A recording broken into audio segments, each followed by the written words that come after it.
got mail.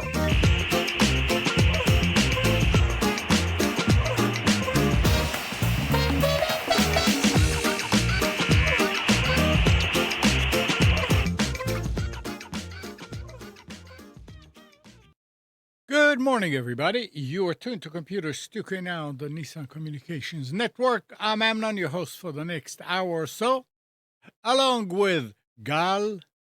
Good morning. Good morning. And Spence is here. What? Why? Yep, you are here.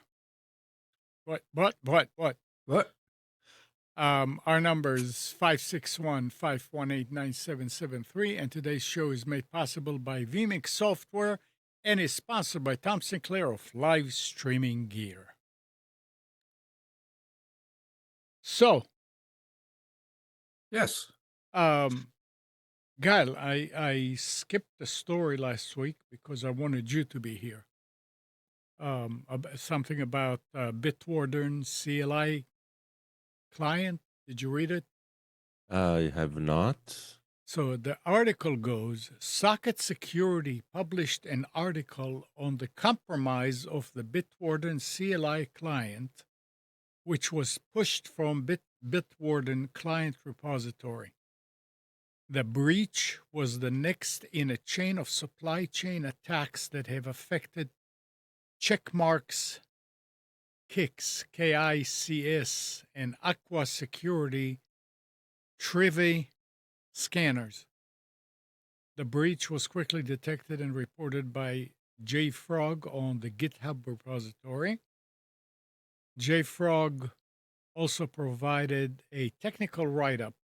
The BitWarden team has released statements on a blog post indicating that the compromise did not affect Vault or customer data. Only 334 downloads of the affected CLI client were downloaded before removal and remediation. Yeah. Less than an hour and 40 minutes of infection. Oh. So, okay. So supply chain just means that they're using NPM node package management, and they've used some open source component out there, and that is the part that has been compromised. Okay. And it was compromised in order for the BitWarden CLI to be infected, and it was in that state for less than an hour and 30 minutes. An hour and 40 minutes. 5:57 p.m. to 7:30 p.m. It was caught. It was fixed. Deployment was fixed. Now there are a number of bundles, a number of payloads that have been downloaded. That means that the package that was built, the executable that was downloaded, affected. I think the article said, right, 130. Those are 334 downloads. 330. So okay, so 330 of these downloads, they are compromised, and they might affect that. But then again, but it's worthless at this point because it's not going to do what it was supposed to do, right? I don't know if, I'm not sure because I haven't seen the content, so I don't know if just by using the old code it will do that. Because it says remediation. Remediation means they fixed on their end what was bad. Yeah, I'm not. So remember, BitWarden is about connecting to secure vault, right? There's a secret exchange that decrypts all of the information that's on a server. It doesn't matter if it's on BitWarden server or on your private server, right? But and this, from what I understand, this injection was supposed to steal credentials. That means transmit the unencrypted credentials to some other location. So So if they not your used it, vault. yeah, if somebody got to use it out of those 334 downloads, They then might have been yeah. in, yeah. So I don't think BitWarden has any data on whether those were used or not, Mm-hmm. right? But those are the only ones affected. 330 downloads. It's not necessarily 330 users, right? Because some of these downloads can be repeated and etc. Yeah, but the So, thing but is, yeah, they're saying, and the way I understood it, that 334 downloads of the affected CLI command line interface. It's not 334 downloads of no, it's only those who use the CLI interface. I'm trying to see. I thought they screwed up the actual executable of the program of the CLI. And Yes, that means that outside. So after detection and compilation of the binary, now the binary does not have that anymore. That means anybody who will download this next is not being affected. Anybody who downloaded before was never affected. So it just means that those 334 users could their details might be stolen if they are not following the release notes and they haven't noticed that something like this happens and they're still using that that bad binary. mm-hmm. So yes, there's a certain risk. I don't know. I don't think BitWarden has a way of notifying them because uh, there's no tracking of who downloaded what, right? It's you download it from the GitHub release section. I just hope that the 334 users are aware that something like this happened. I get I don't know how you find out. I guess you You need and so I mean, can you tell if somebody got in and downloaded something from your side as a user? I can I can probably know. That's a good point. I don't know if the client is reporting a version that is something that, let's say, in an updated server, you can probably prevent certain clients from contacting just because you know they're bad, uh, and then issue a you must update. I don't think there's a mechanism like that. Not only that, part of what BitWarden does is encryption in place. So the connection to the server is a temporary sync. It's a sync. I sync with the server. I take everything to me, and now when I need to decrypt, I do the unencryption. I do it locally. This way, I do not transmit any of the secrets right on the line. But I don't know the extent of. I haven't looked at the code, so I don't know the extent uh, of what can be grabbed from it. From what I see, SSH keys token. Let's put it this way.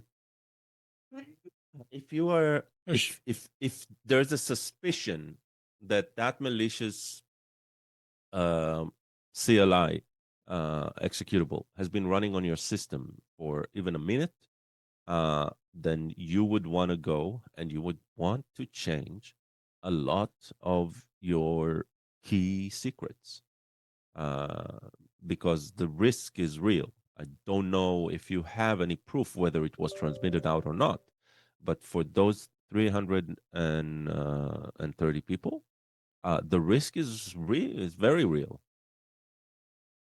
If they've interacted with the executable, not So, just downloaded, right? yeah.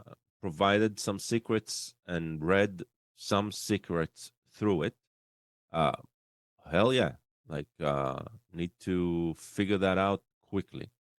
The good news here is there's a very clear timeline of when the infection started, when the infection ended. It is a very short period of time, and I think this is only possible in such a project, an open source project, right? Because if this was an opaque uh, um, commercial entity, they might have reacted as fast as this, but because of the opaqueness, nobody will be able to get assurance of whether they were infected or not. Uh, the time frame, it doesn't matter what the company will tell me. I can't believe it because I do not have a way of corroborating it, right? So it's more of me trusting someone. Here, it's not about trust so much. It's about cooperation, right? And everything's there. So we know exactly what happened. We know exactly when. If you are knowledgeable enough on your own, you can dive in. If you're not today, you can feed it to an LLM and you can ask it to show Yeah. you. So yeah, it's an interesting. I do not Situation. use, by the way, I do not use the CLI. I have used it in the past. It has limitations, and there's an alternative CLI that is being used by most of the community. So I really hope it they figure out a way of staying safe from these things in So, the future. what I mean, do you have any recommendation what somebody who uses Bitwarden should do at this point? Is it just changing? First of all, is have you used Bitwarden CLI? That is a very small of Bitwarden users in the first place. And those are mostly very technical people. So I believe, I want to believe that most of them have already been exposed to this. In order to update Bitwarden CLI, you need to be you can do it through a package manager, of course. If you're on Linux or something like that, that might come through a package management system. But usually those 334 users that we're talking about, those will most likely be users who went and downloaded directly from GitHub. So I also hope they read the release notes and they'll see the next update showing it's a security update. Okay. That's all I see. GitHub. By the way, this is about using open source software in general. Uh, when you download something from GitHub, one of the most important things to do is to watch for security alerts of the project. Log into your user in GitHub. Make sure you have a user in GitHub, right? Log in and make sure you follow alerts. There's a notification section for GitHub. You can have it forward to your email. For me, it's too noisy, but I do it within GitHub. And you can follow you can follow community discussions there if that's of any interest. That can be very noisy, so choose the ones that you want to participate. But for every project you use either in a daily or semi-daily fashion, definitely watch for security alerts. And there's a channel specifically for that for all of the projects. And so this way, it's not just the fire and forget. I went to the website, downloaded the package, and I'm running it since. but you also get the alerts of when you Um, should update because of security issues. there was another article apparently I didn't print it out. That I can't remember who said that. Somebody who's some higher up person in some big company said that GitHub is no longer really should be used as a source for storing and disseminating programs because of all the attacks and Well, the infected programs that are there. And he said that it was that dangerous. is on the same line of you shouldn't use the internet, it's dangerous. Right. Um, you should know what you're definitely doing. It's not just because it's there doesn't make it safe. That I would say.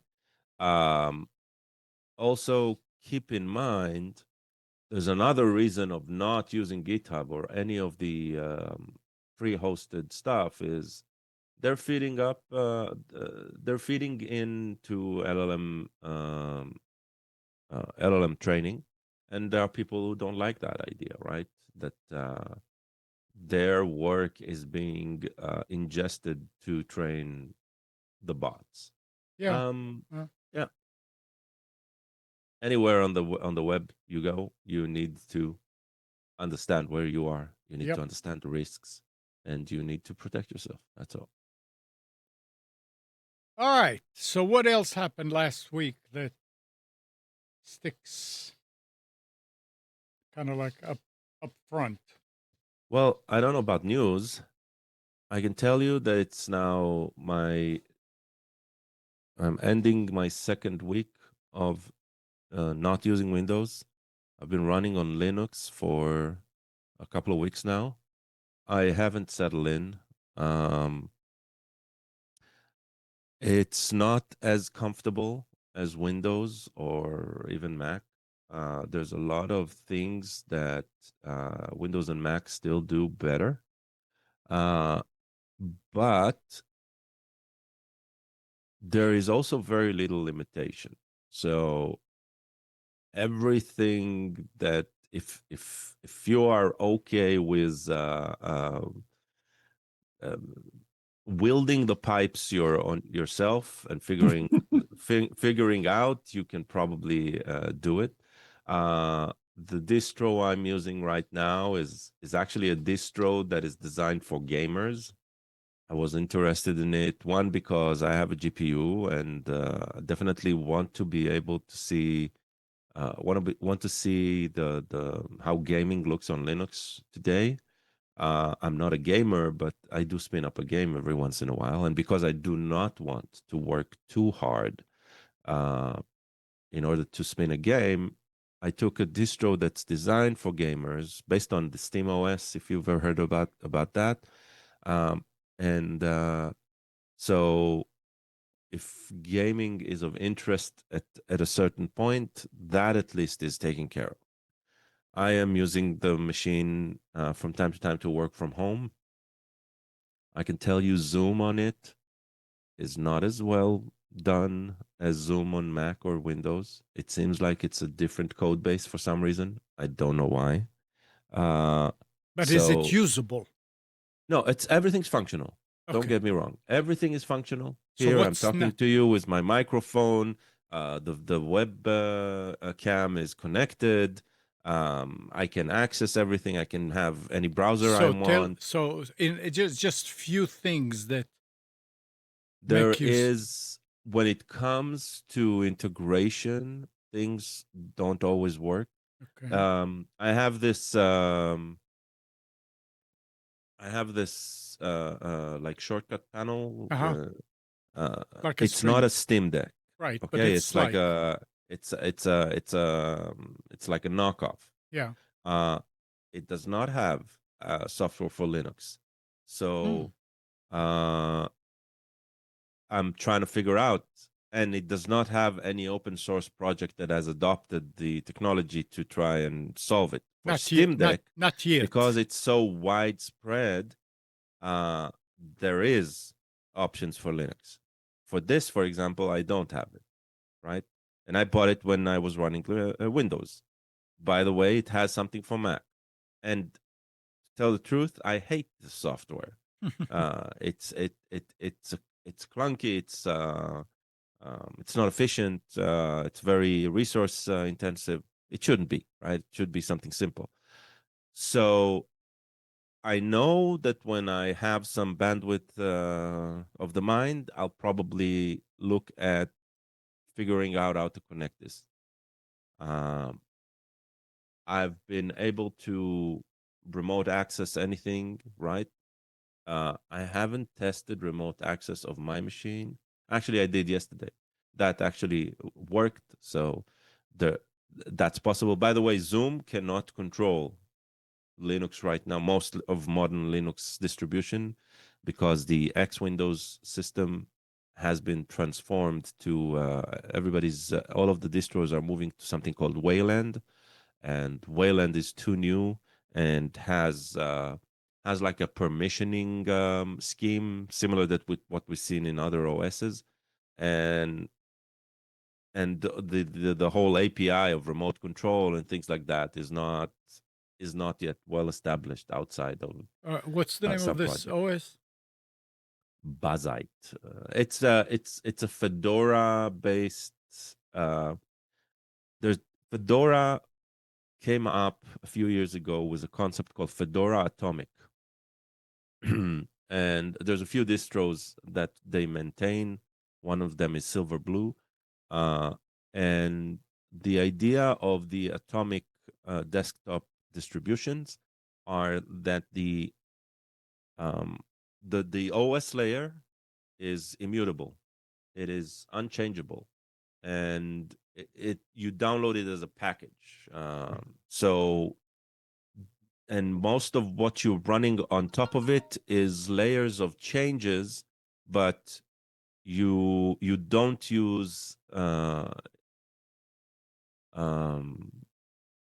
you don't bake into the OS level. You bake as little as possible, as possible of change, in order for upgrades to be very, very resilient.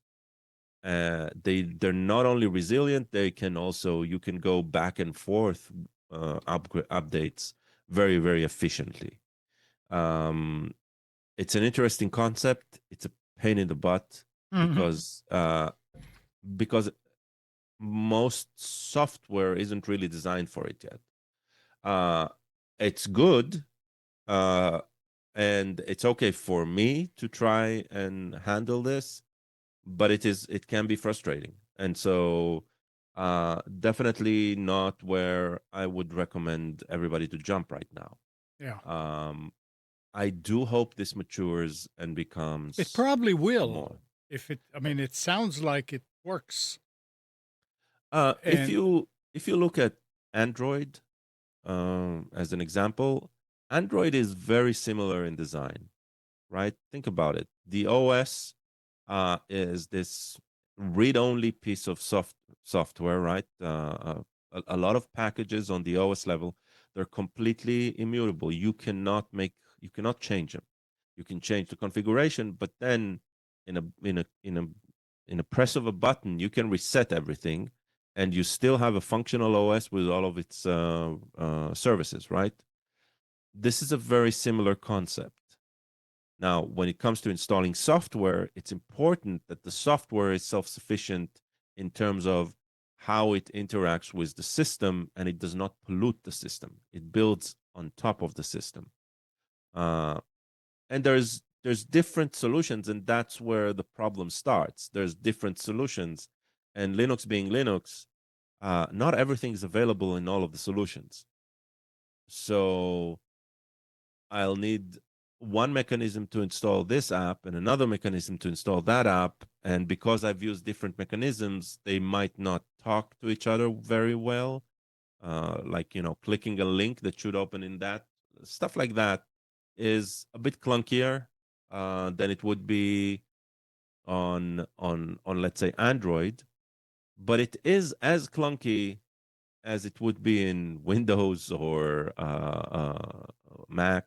So it's Okay. It's an interesting ride. That's why I haven't kicked it out yet, because I think I am more. I'm gonna become more comfortable here, and I like the idea of becoming more comfortable here than in the Macs and Windows that I've tried in the past. I mean, at work I still work with Mac, um, and I think that was part of what gave me the push, understanding that Mac is as crappy as Windows is, and if I'm okay with working on the crap that Windows and Mac provides me, then I can probably survive on the crap that I can get on Linux, but there I'll have a lot more control. All right. So controlled crap. Exactly. It's like if No, I something, agree, because yeah, you nothing is perfect, and I'd exactly. rather be up. I'd rather know it as I'm walking into crap that I'm actually there. I can be Yeah. prepared for it. So, talking about Linux, a newly disclosed Linux kernel flaw dubbed CopyFail Yeah. can let a local, remember that, local, Yeah, yeah. Yeah. unprivileged attacker gain root access on major Linux distributions, with researchers claiming the bug affects kernels shipped since 2017. Yeah. The POC exploit works out of the box today, but a future version that can escape from containers like Docker is promised soon. So if you're running any Linux kernel, if you're using Linux, read about this and fix it.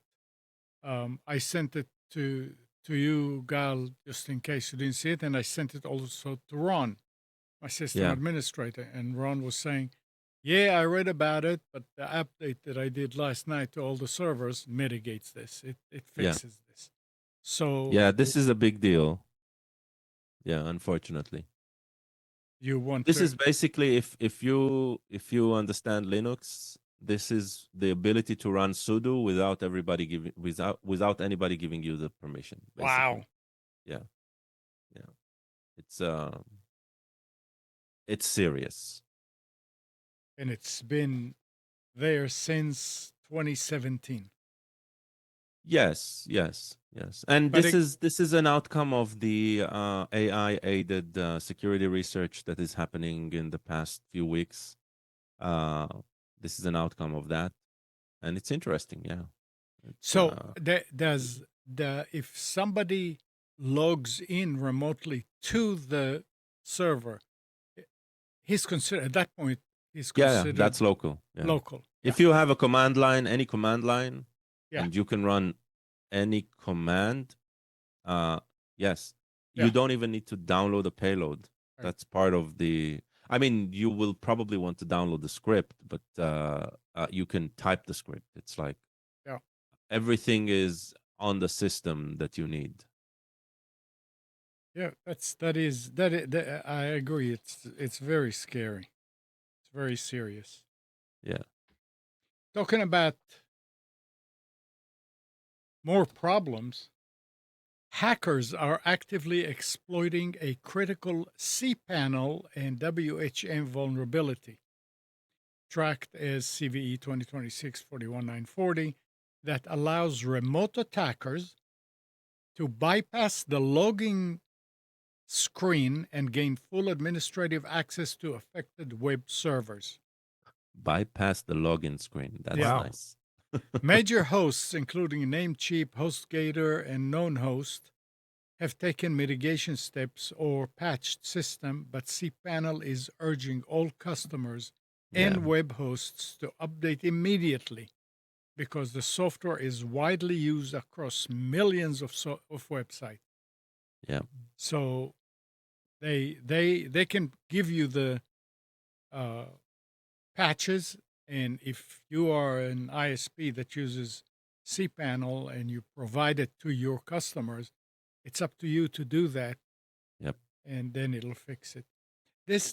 I mean, it's not the first time that things like this happen with cPanel, and I wanted cPanel so bad in the beginning, And Ron always said, this is just a security problem. You should not use it. And yeah, that's the reason I learned Linux to a point where I can just maintain things. So yeah, if you are hosted somewhere and you have cPanel, you have to make sure that it was updated. Yeah. All right. Let's see what else he's. Oh, Apple's Vision Pro has been used in what's described as the world's first cataract surgery performed with the headset. Okay? A couple of articles later, this is coming from Mac something, Mac Rumor. Right after that, it goes, yeah, Mac Rumors reports that Apple has effectively paused work on Vision Pro after the M5 refresh failed to revive demand. The team has reportedly been reassigned, and the company is now shifting focus toward smart glasses instead. So here they are, they're the first one that they used for cataract, and then they stopped. They put a pause on the software. I guess it wasn't as big deal. Well, I mean, I think the only really successful VR headset at this point is probably the Quest, and I don't know if they make any money on it, right? The Meta Quest. And so, in terms of availability of the widespread hardware, Apple has tagged their headset at such a high price that nobody wants to buy it, right? Yeah. So Yeah, it's ridiculous. yeah, and probably software isn't available You for it. shouldn't say that nobody wants to buy it. That a lot of people can't afford to buy something Yeah, like this. well, nobody's making nobody's taking the risk of buying it Right. Yeah. Even if they really really want to, right? So, yeah, Yeah. Yeah. The Brave browser mm, has introduced Brave Origin, a stripped down version of the browser that removes built in monetization features like rewards and other extras tied to its business model. yeah, I use Brave on the phone. yeah. Every now I and have then. refused to use Brave from the start Because? because I never trusted them. Oh. Like they came up with um from the start they claimed to be the secure alternative to Google, Right. right? But they provided an exact same experience as the Google Chrome. Like they didn't really they basically blocked everything Google, but they put their stuff instead. So I never gave them the chance to. I never bought because they were always a private organization. I never saw them bringing something new and important to the field. It's not even like DuckDuckGo, right, where tracking was completely removed. So I don't know, something. The world is fishy. Looks like I'm right. Well,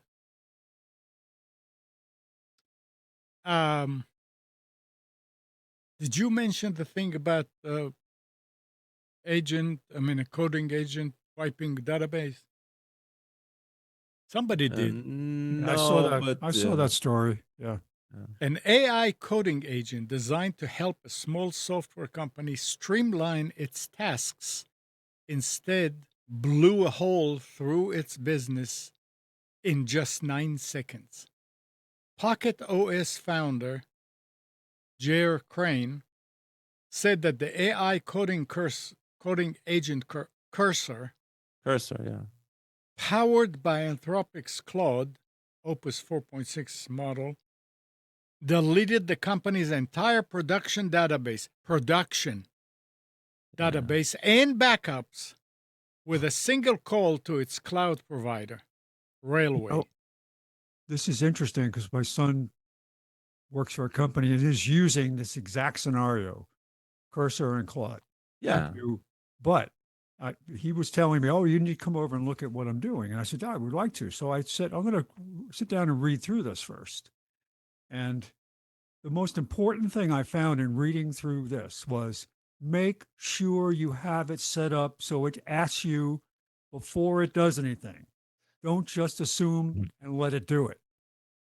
And that could be what it is. Well, yes and no. So you're spot on, Spence. It was given access and permission to do things that are very risky, which is fine, by the way, as long as the human being who is setting this up knows to set the boundaries correctly. And if the boundaries include delete operations, right? And that's completely on the person who let it run amok. Why it did it? Because it's a stupid statistical device that gets things wrong every once in a while. It's not a sentient being. And so it's not even about teaching it right from wrong, because that doesn't exist. It's just about setting the boundaries of what it can do and what it can't do. Now, do I blame the LLM company? No. No. No. It's 100% on the it's just giving a junior some task with a red button telling it do not press this button. And that's exactly what happened, right? It's like that's the equivalent. It's nothing else. It's just not thinking straight. I got burned doing similar things long ago, to the point when I edit something, I could say, oh, here's a presentation, this well done presentation. I need you to edit it for this meeting. Okay. Yeah. I save it first. Yeah. Or the original. And then I edit the save. I don't edit the original one. And this is the same thing. You need to make sure your database is backed up before you make a change. Just so you understand why the LLM did that, they sent the bot to do some deployment, and it was having trouble connecting, and so it was having some trouble in deploying it properly, and he said, okay, let me start from scratch. Yep, that's it. Right. That's like the chain of events, and it had the permissions to start from scratch. Probably because it wrote the thing. Maybe, but still, it's like you need to think. Yeah, You cannot. You can allow it to make changes to the code base. You cannot allow it to manage your entire production NDR. Even if you do want LLM to manage your production NDR, right? Then they need to be run by separate agents. And they need to be maintained separately with different set of instructions. So one can stop the other and not the other way around. But yeah. And the guy wrote, he said, this isn't a story about one bad agent or one bad API. Right. Crane wrote in an export that it's about an entire industry building AI agent integrations into production infrastructure faster than it's building the safety architecture to make those integrations safe. They just Story want, of humanity. Huh? Story of humanity. Yeah. You first build the fast car and you only then build safety features to Yep. protect the human inside the car. And wait till several people are killed, and then you put in seatbelts. Yeah. So you remember, still on AI, how the Pentagon said not to use Anthropics, and they labeled it as supply chain risk and all that. So the Pentagon says it has reached deals with 7 AI companies: SpaceX, OpenAI, Google, NVIDIA, Reflection AI, Microsoft, and AWS to deploy their tools on classified Defense Department networks. The odd one out is Anthropic, which remains excluded after being labeled a supply chain risk amid a dispute over military use guardrail. And the rest of the article was saying that all these other companies did put some guardrails, but they weren't. They said that any body that defends the U.S. should be able to have everything they want done, but they were putting the guardrails and their red lines, quote unquote, in a different way to allow the government to use it, while Anthropic just said, "Hey, you can't," which is kind of dumb. But anyway, they have all these in there. That's nice. I agree. I mean, if this is something that protects us, what was it? That it shouldn't be used in autonomous weapon systems. Oh no. Definitely no. Well, Not if you don't want it to shoot, unless you want it to shoot the operator from time to time. Yeah. well, It's like giving a gun to a toddler. It's not, there's no conscious decision making, not really. So it's random. It's within parameters and all that, but it's still random. So here's an interesting and nice story. Scientific American reports that ChatGPT AI has proved a conjecture with a method no human had developed. A 23-year-old student, Liam Price, just cracked a 60-year-old problem that world-class mathematicians have tried and failed to solve. The new solution that Price got in response to a single prompt to GPT 5.4 Pro was posted on www.erdosproblems.com, a website devoted to the ERDS problem. The question Price solved or prompted GPT to solve concerns special sets of whole numbers where no number in the set can be evenly divided by any other. I'm not the mathematicians, I don't understand this, but it's obviously a big thing. That's nice, and it proves this is a calculator. I would not go. Let's wait on this. Yeah. Sounds like somebody is posting something without it being vetted. The fact that somebody posted a solution doesn't mean That it's actually that it's accurate, right? That's part of the scientific method. It needs to be proven. yeah. It needs to be That's right. It was checked not and yeah. reviewed. But it's interesting. I agree. That's all it is. It's interesting. Nothing. Yeah. There's no smoking gun here. Not yet, like you said. It Yeah. may be all false. Yeah, it may be smokes and mirrors. Yeah. And a new technology has been proposed that could fundamentally solve the issue of smartphones overheating during high-spec gaming or extended video streams. Researchers at KAIST, have discovered the principle of processing signals using the minute vibrations of magnets. They call it spin waves instead of electrons.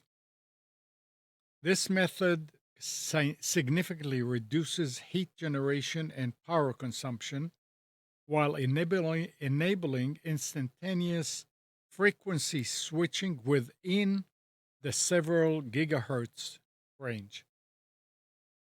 This breakthrough is expected to pave the way for smart devices with less heat and longer battery life, as well as ultra low power and high speed computing. Remember, this is proposed. Well, They're this sounds obviously- wonderful, It but sounds great, absolutely, but it's still vaporware at way this out point. there. I just saw a product that's out there now that is a cooling add-on that you can put on your phone just for this because of overheating and due to heavy usage. And it's actually very clever and reasonably priced, but it's a shame that it's necessary. Yeah. Yeah. I Well, don't we know. first build the fast car that Yeah. blows up, right? Oh, we have to put a radiator in. We Yeah, forgot that. exactly. I don't know why it happens, but I put the phone under my pillow. So if something happens on the servers, I can hear it and Does it get hot? not most of the time it stays cool. I used to charge it there and then it would be hot in Then the it get morning. hot. Yeah.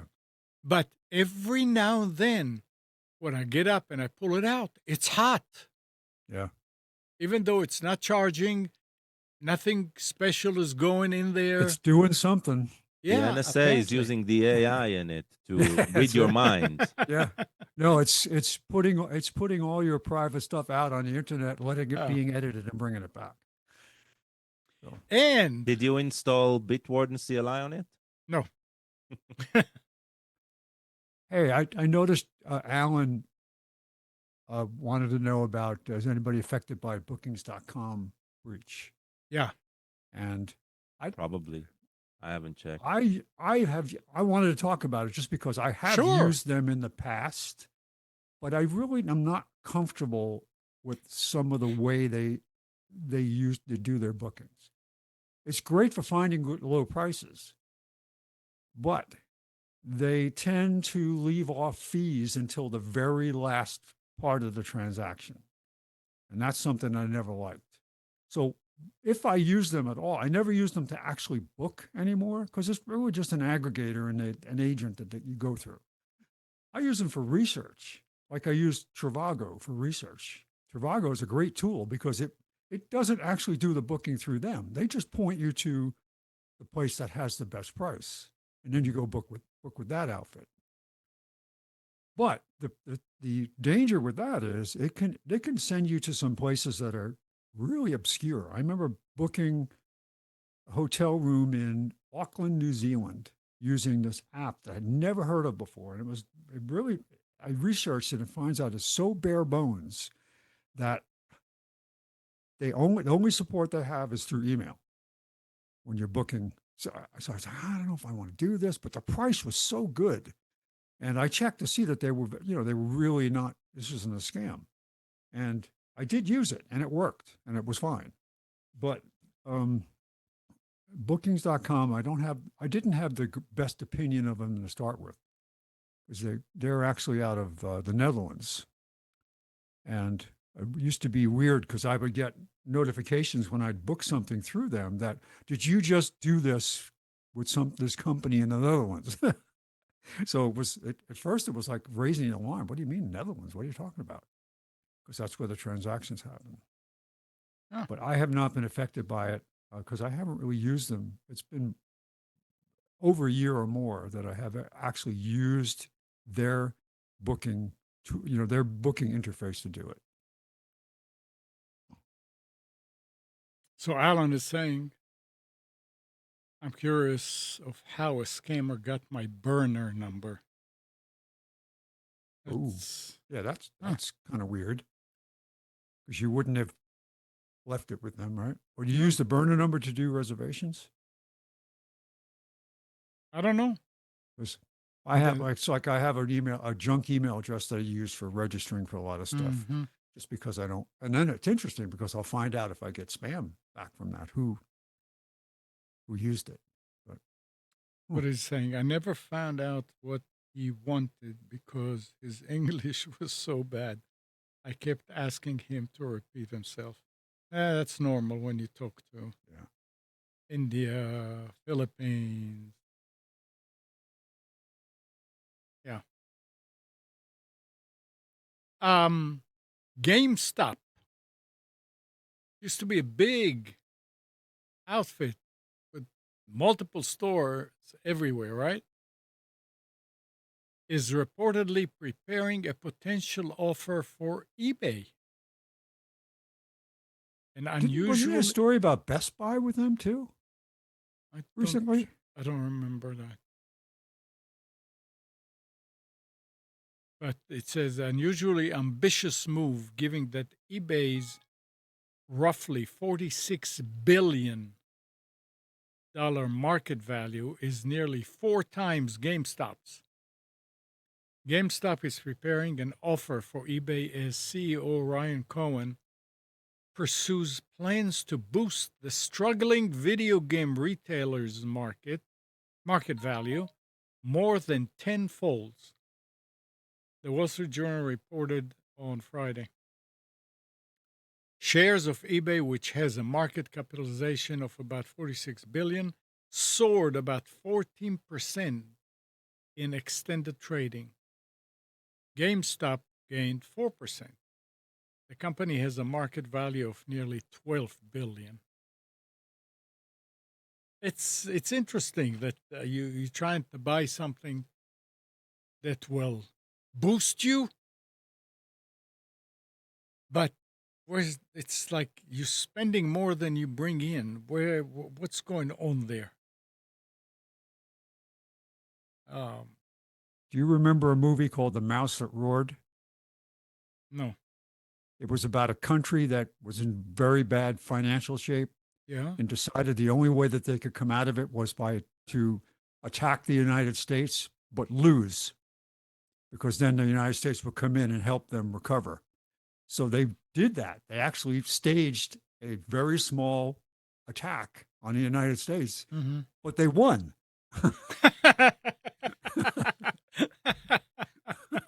And they're like, what do we do now? Yeah, Wow. look it up. It was a great movie. Peter Sellers. Okay. I Peter am Sellers. definitely going to Yes, watch this. yes. Yeah. Very good movie. Very funny. And here is the last one here that I have is Amazon Cloud customers will need to wait several more months before the U.S. tech companies can repair war-damaged data centers and restore normal operations in the Middle East. The announcement comes 2 months after Iranian drone strike targeted 3 Amazon data centers in the United Arab Emirates and Bahrain, meaning that full recovery from the cloud disruptions could take nearly half a year in all. Ooh. Now, I'm reading this and I'm saying, these were not built 20 years ago or 10 No, years but they ago. weren't built for war. Well, the thing is, I remember even 50 some years ago in Jerusalem,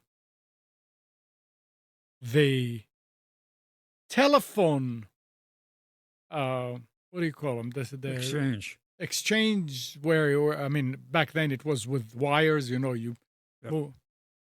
Everything was built underground. Yeah. Every airport base, Air Force base, anywhere is built with protecting the airplanes. Yeah, but those were military It doesn't matter. Why assets. can't you learn from that? It's not that it's costing that much more. It costing that much more. I'm not. It costs 4 times more in order to. Maybe more than that. Yeah. It's not. It's hardening. It's the hardening for military spec is a costly thing. Well, When you're talking about a scale of a data center, you choose a location that you think will be safe. Or if you must, then you incur the cost. But Bahrain wasn't supposed to be a war zone anymore. yes, you're right. I mean, that's the thing. That's why they chose it. And I hope at this point they will not just go and rebuild it, but go and do something that will be more protected. Probably they will, but it's a shame that they will, right? It's not. That's the thing. It's. I mean, look at it this way too. It's also cooler in the summer and hotter in the winter. So you probably save some money on cooling. There is no way you can save some money on cooling by building a data center underground. Because you need to take away the heat. Yeah. That is, so you put a the fan. heat inside is going to be extreme. I have the solution: geosynchronous satellites. That's what SpaceX are trying. They No, want to do it. Yep. Yeah. That's a little scary to me. They want to collect solar energy in orbit and basically beam it to the ground. That's also I mean, at this point, we're in thought process. We're in exploring technological ideas. Sometimes it's spitballing. Let's do that. Yeah, let's do that until something sticks, right? Yep. All of that with social media. That's the difference. It used to be the same thing, it's just without social media. Now we have social media. now we have these the group of old guys who are talking about it online. Well, I'm gonna become an influencer on satellite data centers. I'm gonna start putting stuff out there. So we've analyzed this. This is what we're gonna do, and maybe I remember. Just make sure you wear a white coat while you're doing that. That's it. Back in the energy crisis. This is back. Gosh, I think I was married and living in a house, so it was a big deal to me in the late 70s, early 80s. And this guy that I knew through someone I went to church with, who basically just gave himself a title, energy related title, and just got himself invited to all these meetings with companies. He had nothing. He was a smart guy, had a degree. Yeah. But there was no business, nothing. And he got in on all these meetings and was like, he became a consultant and all this stuff from nowhere. And he was a nice guy. I met him one time, but he realized, hey, I'm gonna ride this as long as I can. Interesting. Oh well. Yeah. All right. So it's almost time. Anything anybody wants to add here? Oh, I had a good AI experience. Okay. For something that I didn't think was going to be information would be very accessible. But Amnon, I have a sidecar motorcycle. Yeah. And it is it's made in the Ural Mountains, so it's Russian, and squirrely when it comes to support for it and information and parts and all that stuff. So I've been updating it, working on it, replacing gaskets and doing things for maintenance that I haven't done in a while. And the valve that you use to turn the gas on and off, I'm looking at it, I don't think this is in the right position. I might have left it on reserve instead of primary. And I turn it, and the gas just starts flowing out of it. Right? It's not, this can't be right. So I turned it back and it stopped. But it turns out that over time, the seals in it go bad. And, it's really hard to repair unless you can get access to the actual original parts from Russia, which is impossible now. Well, I shouldn't say impossible. Very restricted access, and the cost is incredible because of the Ukraine war. And so I went to Grok and I said, I have this issue, sent a picture of they call it a petcock, right? You turn it. It comes back with all these spot on suggestions, where to find parts. Here's what people are substituting. Da, da, da, da. It's like, how does it know this? Right? I search and I can't even find the sources that they're using. So I was very impressed, created a whole narrative, which I printed out, all this information. So I was able to find on eBay a Yamaha part that matches up, that will work. This is also something called a vacuum activated fuel switch. So I can't turn it off with the valve. The fact that there's no vacuum is what stops it closes it off. So people thought this isn't such a great idea.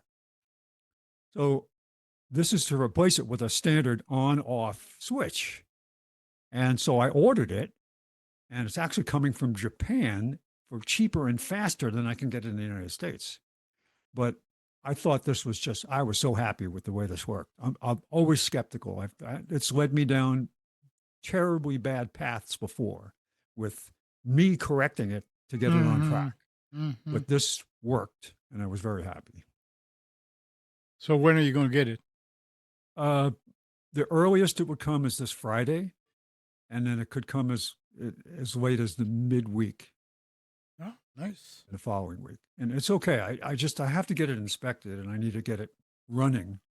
I can drive it the way it is now as long as I don't change the setting. But I can't leave it that way. I got to fix it. So.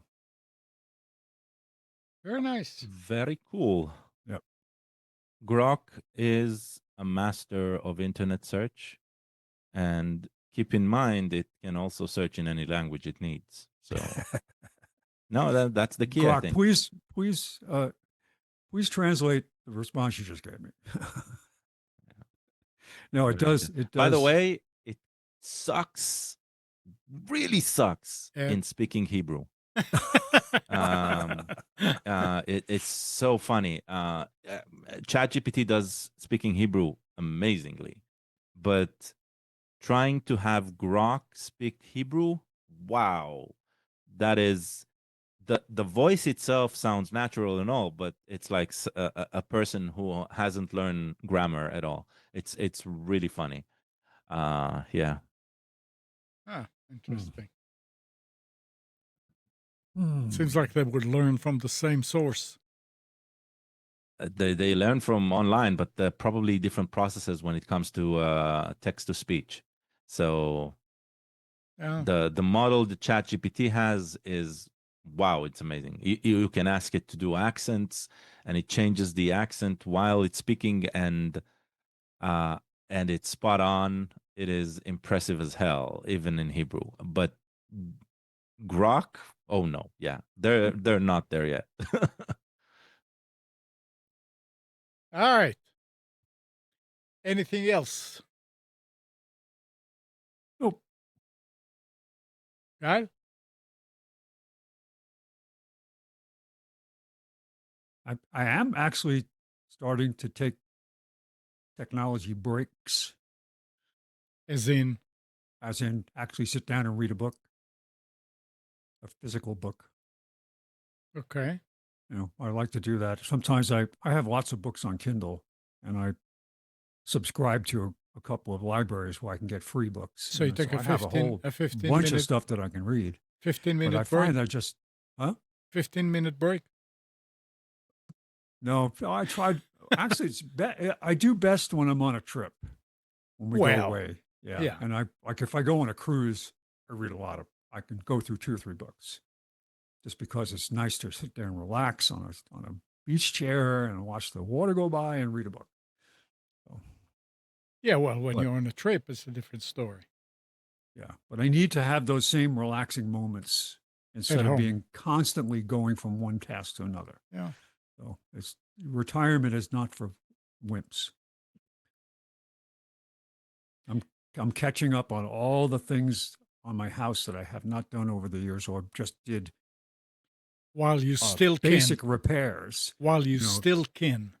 While I still can, exactly. Yeah. Because I realize that I'm going to get to the point where there's things that Not that I can't do them, it's just I don't want to do them. Yeah. So, All right. Yep. Guile, anything you have to add? Nope. All right. Well, then let's end the show here. Thanks, Spence. Thanks, Guile. And good morning, Kathy, Hannah, Nabil, Mac, Norm, Katie and Donna, Dina, Mati, Eleanor, Sarid, Yaakov and Yael. Thank you for tuning to Computers 2K Now. We hope you enjoyed and maybe learned something from our time together. Remember to practice safe computing. Back up your hard drive and update your virus scanner. And change any same passwords where you use them. We'll be back here next Sunday at 9, but you can always reach us at computers2know.com. Monday through Friday, 5 to 6 a.m., Nick hosts the Carolina Journal News Hour on WBT 107.9 FM and on YouTube. So just go to YouTube and search for the Carolina Journal News Hour. You get all the details. And Monday through Friday, 7 to 8 a.m., Nick hosts the Nick Craig Show at nickcraig.com. So go to nickcraig.com and get past episodes or information how to listen to it live. Have a great week, and we'll be back together next week.